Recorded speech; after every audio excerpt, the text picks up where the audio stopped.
Life. It's more full of surprises than anything you could make up. Scary stories, funny stories, sad stories, we've got them all and they're all true. Everyone has at least one great story. What's yours? All right, who ordered takeaway?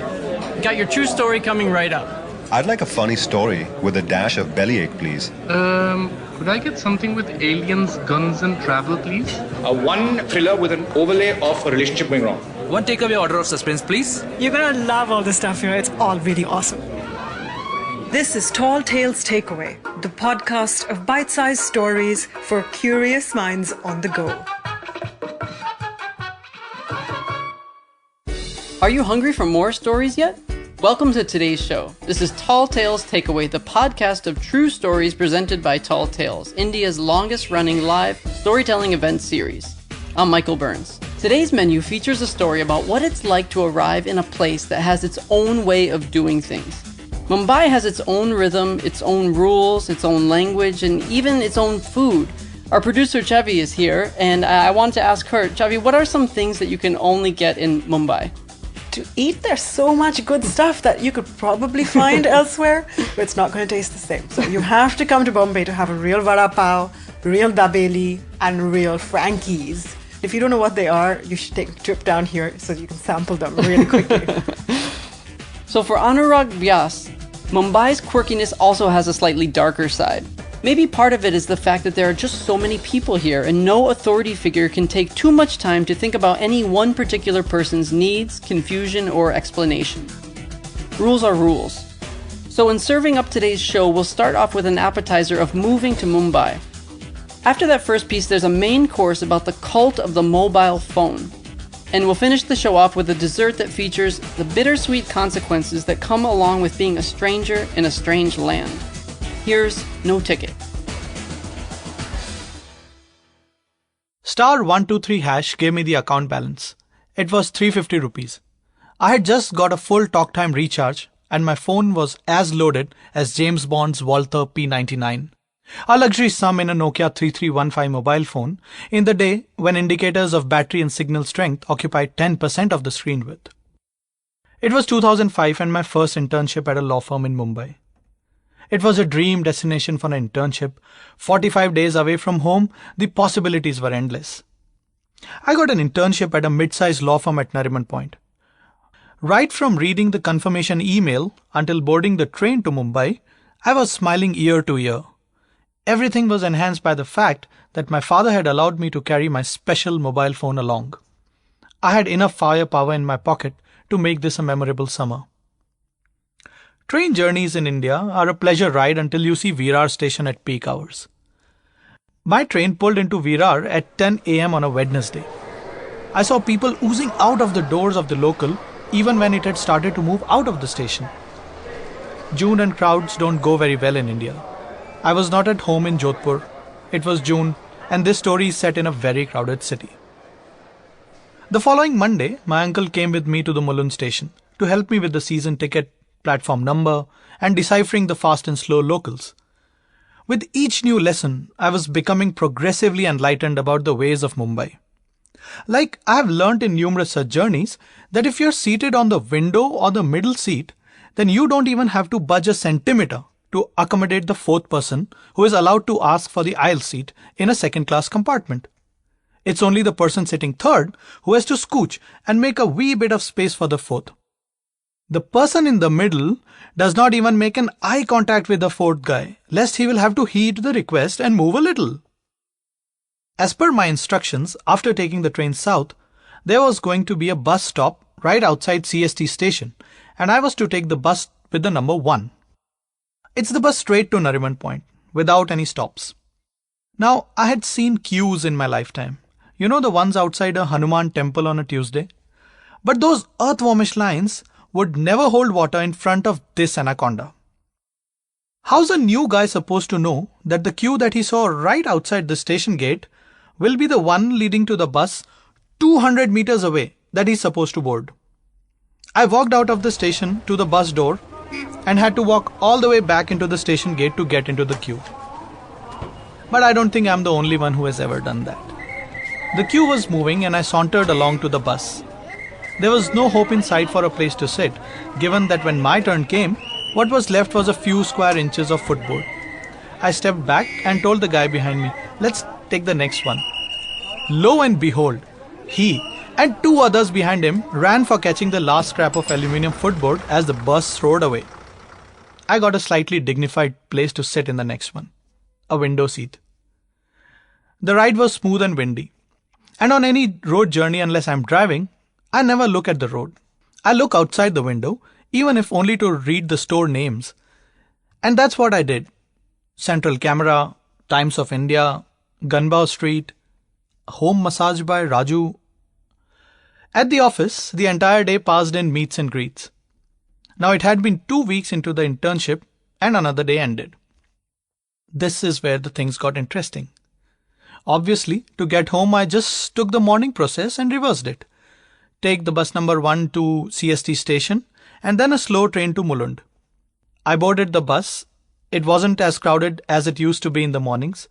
I found an aisle seat on the upper deck of a double-decker. I started craning my neck out to read the signboards outside. Actually, there are very few of them on the route back.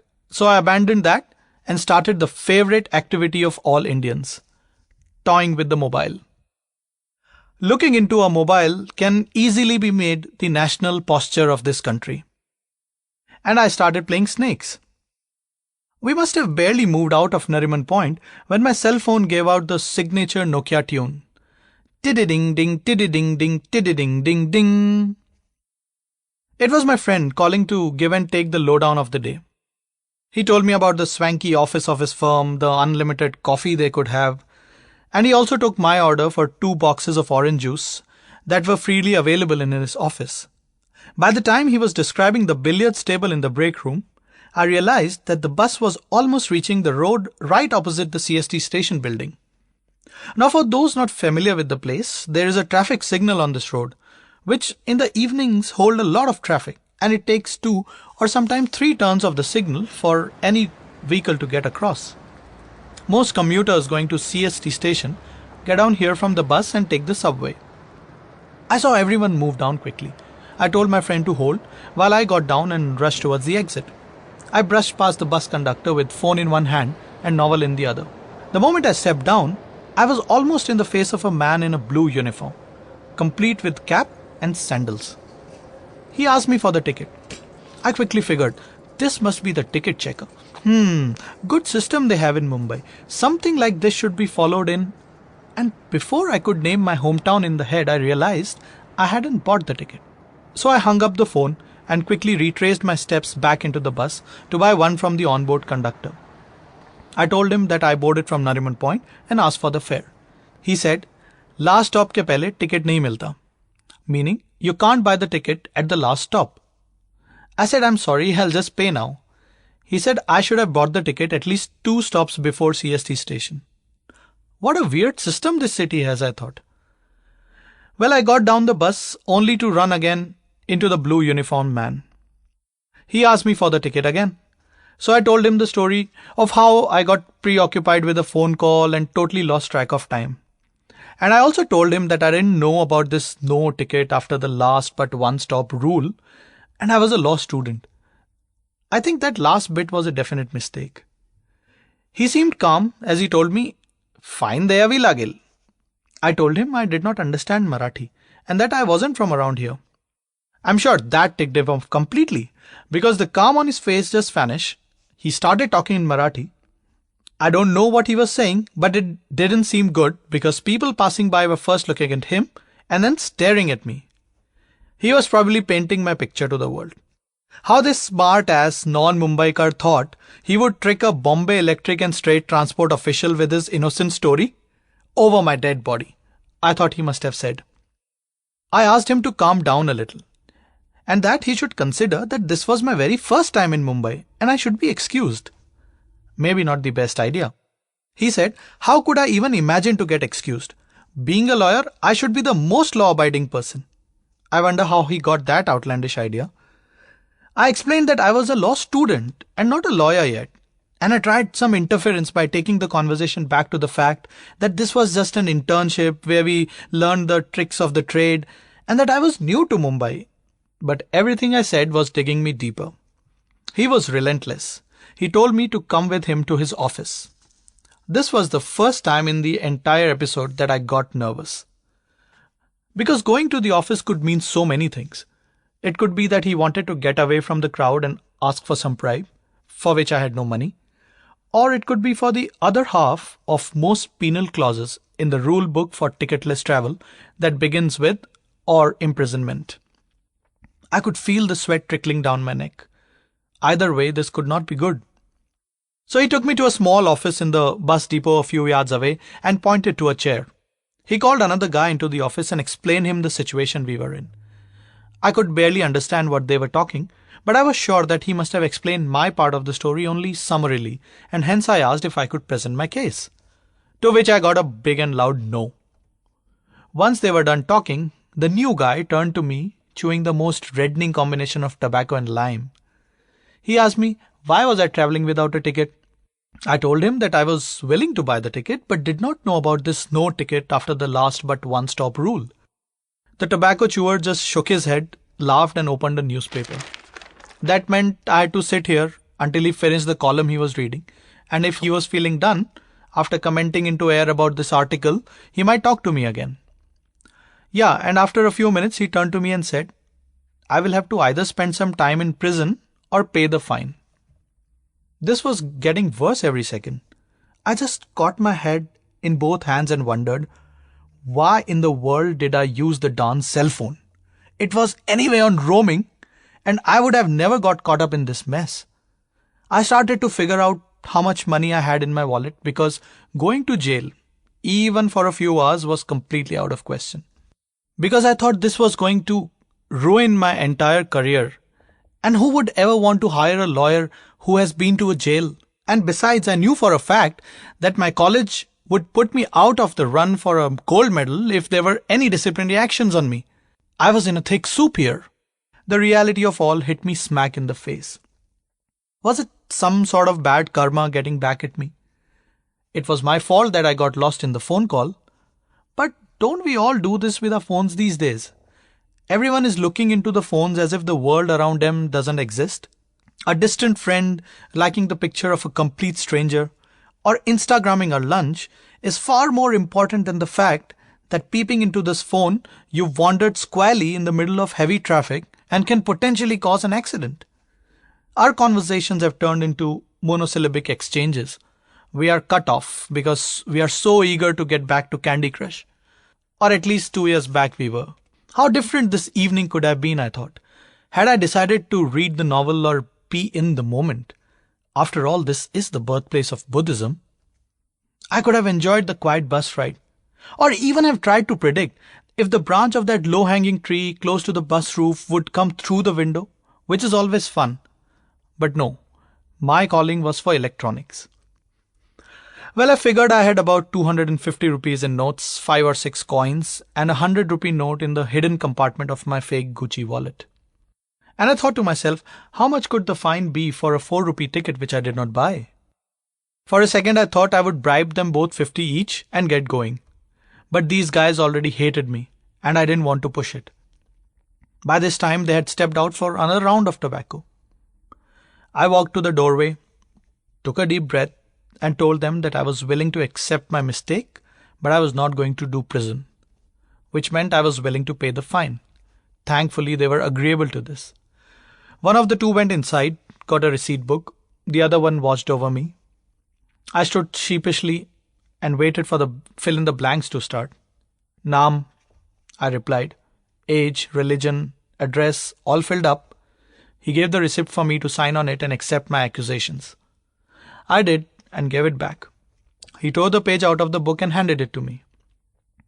I was about to be robbed of my monetary support, maybe for the entire month. My mind was already knitting stories that I was going to tell my uncle to get some money for the rest of this dream internship.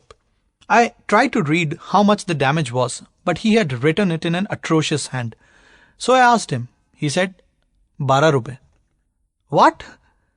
12 rupees, he repeated in English. And I looked closely again to the paper to confirm that there weren't any zeros missing. I laughed out loudly. No mistake, it was indeed 12 rupees in figures and in words. And here I was dreading the idea of doing jail time. Wow. I quickly took my fake Gucci wallet out, handed him a generous 15, told him to keep the change. I folded the receipt, kept it in my pocket, and walked out of their office with my head held high and the promise of a dream internship restored. My phone buzzed in the pocket, indicating a message. I pulled it out. It was a balance confirmation SMS. It read, "Your last call cost 12 rupees. And as I walked down the stairs of the subway, I thought to myself, it actually cost 24.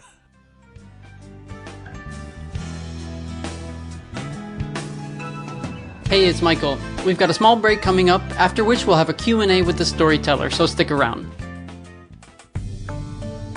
We hope you like Tall Tales Takeaway, India's first storytelling podcast. Chances are you'll want to check out the LSD Cast, India's first podcast about love, sex, and dating. We think you'll like it. It's a very candid chat show hosted by Prem and Rogue. Look for Love, Sex, Dating Cast on your favorite podcast app.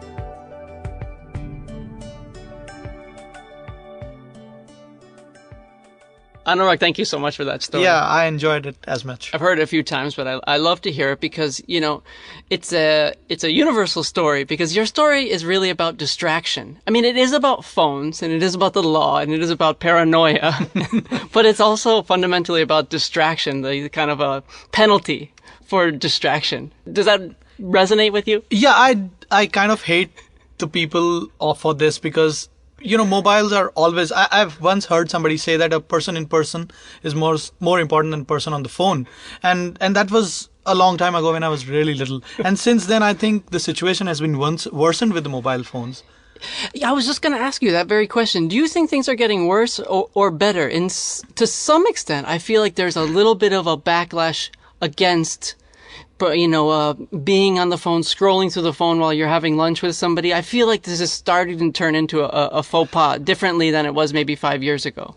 Yeah, I think everything has two sides to it, and so has the mobile phone. And I'm by the way pro technology because if in the work that I do, if you are behind technology, then you really do not get there. You support the invention of the wheel, for example. I completely do, but you should know where to stop. Yeah. And you should know where to part ways, take time for yourself. And you should know that it is indeed an inanimate object. I mean, it's a thing. Yeah. It's not a person.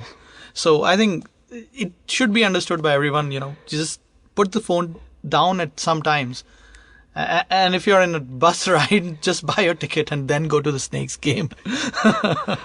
And anybody who knows me knows that I just got a smartphone about 3 months ago for the first time. I used to have the oldest Nokia possible where all the numbers were rubbed off of the phone. I felt like you had to crank the phone to get it to work, you know? Yeah, I saw that a couple of times at the beginning and I was just wondering, okay, is he from America, really?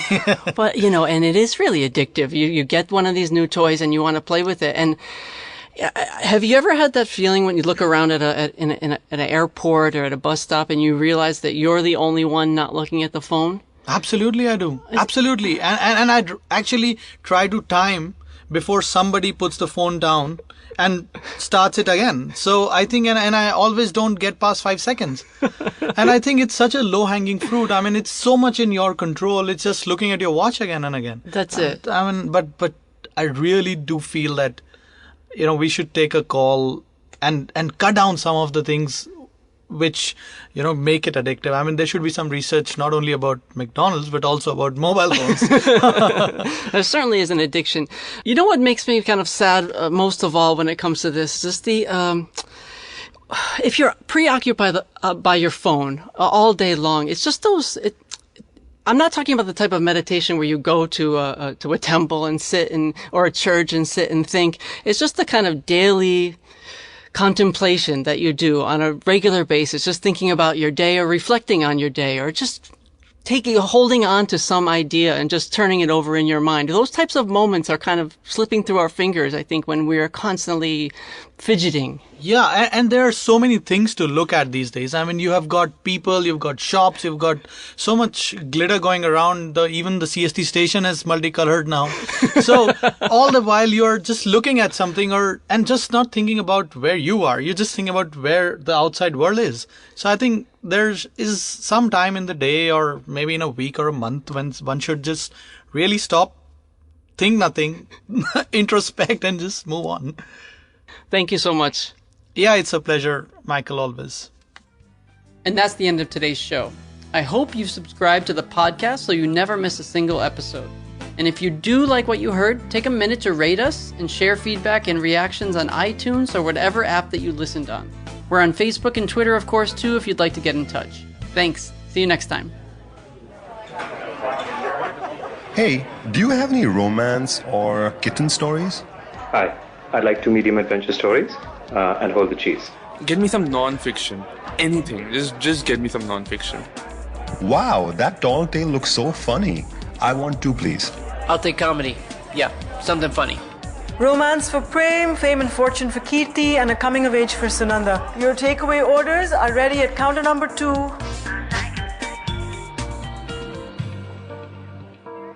That was so fulfilling. Produced by Sonolog.